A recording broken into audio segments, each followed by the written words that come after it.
demonstration of how to use your e-learning account to mark students' work. So to the e-learning account to show you how it works.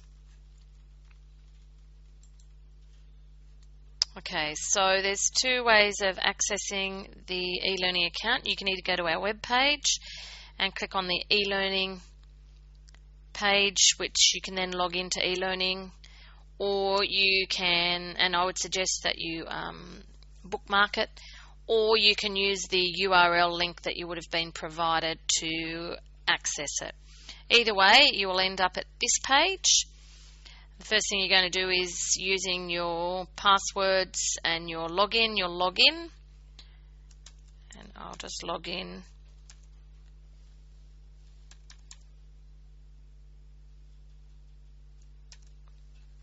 I can remember the password. Yep. So I have the password up. And you can see your dashboard will look like this. Obviously you'll have a whole range of students and the units and the date that they submitted them. Please remember we are trying to make it a 2-week turnaround time because there is none of the, I guess, the administration side of having to drop boxes off, pick up boxes, etc. of work. So I think 2 weeks is a reasonable time frame, and I think students are quite anxious at the moment with this new way of learning, so they need to get some results and feedback. So units ready to be marked. We have only got one student in there, which happens to be CAF, and it's the unit CHCAC317A. You will note that all of our units are customised, so they'll always have work train next to them. So the first thing we're going to do is we go to the action of mark. So if we click on mark, okay, you will see here again there's the student, who the trainer is, etc. And what you will see is that the first thing we come across is the formative assessments, and you'll notice that all of the responses just roll down in one long sheet. Okay. Thankfully the general comments, etc. move with it. Just a recap. Formative assessments are not compulsory except for the Healthy Body Systems unit, HLTAP 301B, and the medication unit, which is CHCCS 305C, in which case the student must complete all of the formative assessments and both of the summatives, as well as the observation report. You will note that this particular student did not complete any of the formative assessments, otherwise in here you'd have a response in red. In the grey shaded box you'll see that's your marking guide.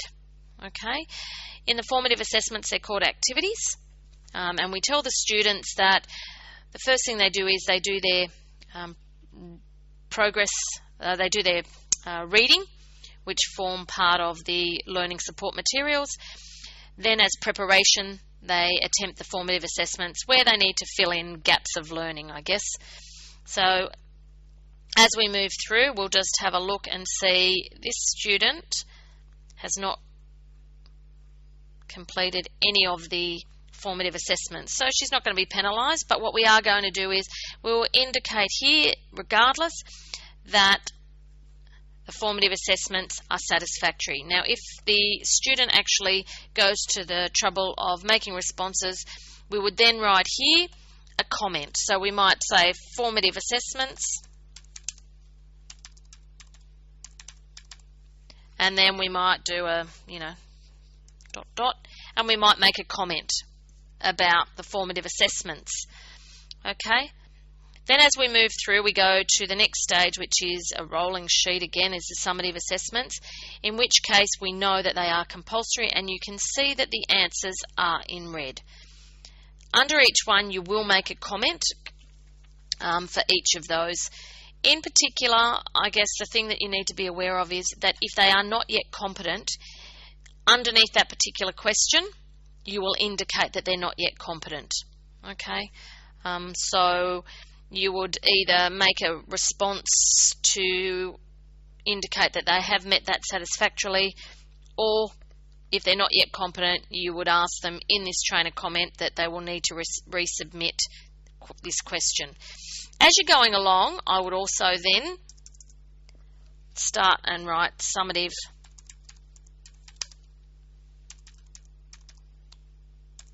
assessment,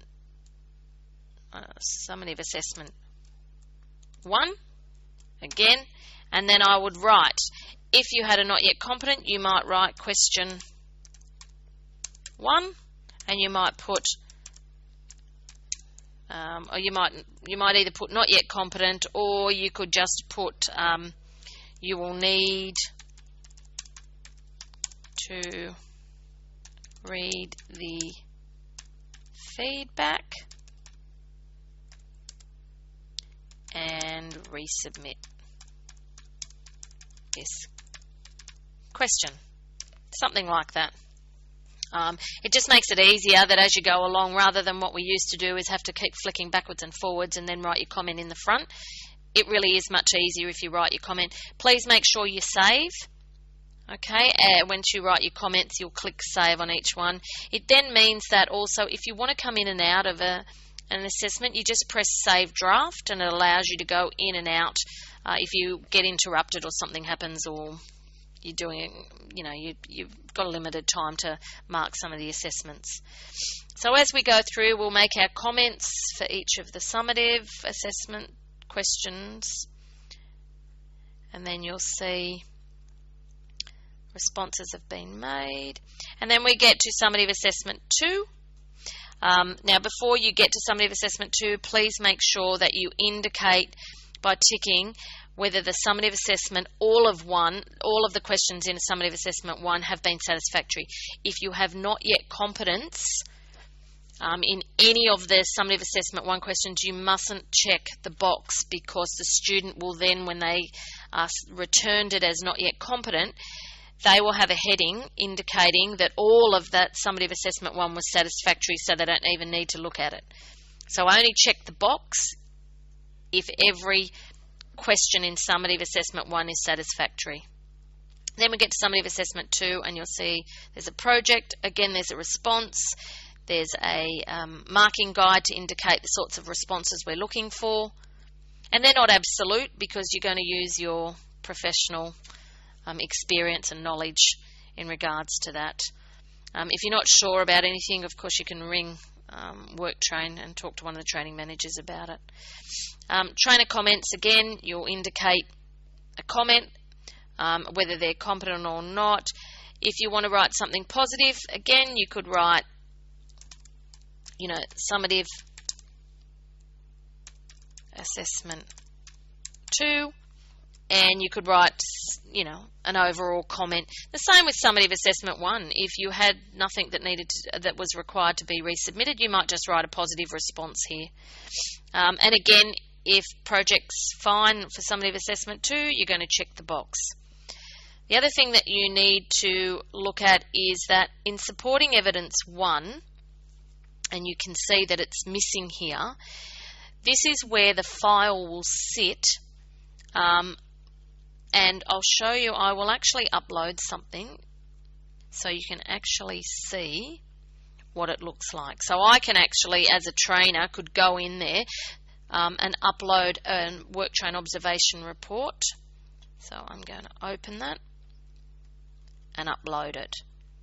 So